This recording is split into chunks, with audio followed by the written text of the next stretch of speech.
Okay, welcome to another video lesson with me, Ian Backhouse from thedrumroom.net. We're going to talk about shoulder and tip.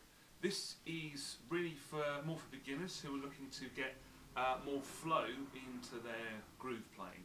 The idea is that we use the wrist and the motion of the wrist to accent the quarter note on the hi-hat and get a flow. A lot of beginners begin with their rock groove sounding a little bit choked and a little bit robotic, so the hi-hat tends to sound like that kind of thing, so we end up with,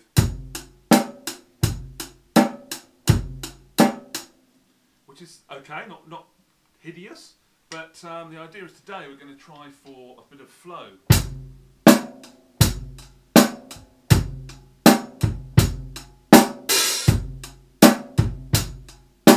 Keeping it nice and simple, but the idea is we're going to accent that quarter note on the hi-hat.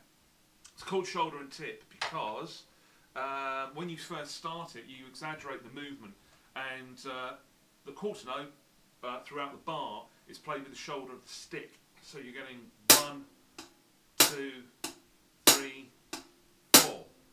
Okay, now the offbeat, or the second eighth note, don't get complicated, is done with a grace note. So you're getting 1, 2, 3, or 1 and 2 and, which is how we should count it.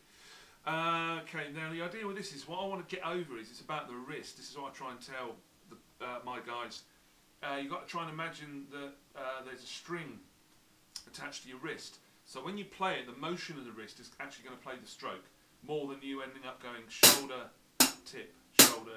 tip, which is no more, or has no more flow in it than doing that. So the idea is we have the first stroke with the shoulder. Now this is where the wrist comes up and the hand drops, and you drop the stick onto the hi-hat. Okay, don't be afraid to move your arms and elbows. People end up sort of trying to do this. Please relax as you can. I'm not magically relaxed in this shoulder because I injured it recently, so you'll have to bear with me on that. The idea is though you keep your shoulders nice and relaxed, and don't be afraid to really lift the arm. Again, we're exaggerating the movement at the moment just to get that basic motion. Okay, so shoulder, up goes the wrist, okay, drop the hand, and the stick falls onto the hi-hat. Okay, so you end up with, again, an exaggerated kind of movement.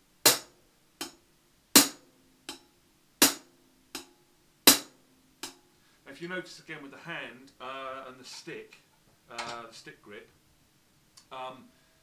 it is very relaxed. So as I'm bringing it down, I'm not keeping the back fingers tight to the stick, which shouldn't do anyway.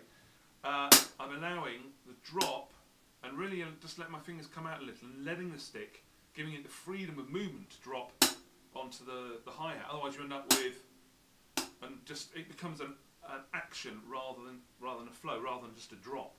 So strike, you relax, pull the wrist up and let the stick fall comfortably, whoops, onto the hi-hat. Okay.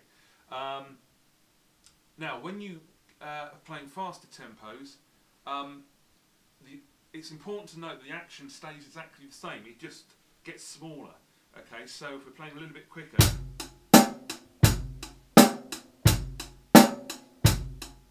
okay, the action is still there, so strike, drop, it's just smaller. Okay, same with a little bit quicker. If I come across a hi-hat slightly, and so you can see it better, still the same motion. Yeah, so it's a flow. That's the idea. Okay, so I hope that makes sense to you. And but do remember, if you are a beginner or something you're not used to, practice it as a separate exercise, because sometimes beginners will put so much into that, trying to get that right, everything else falls apart, and they end up not playing good rock grooves, and it gets you despondent, and you don't want to play.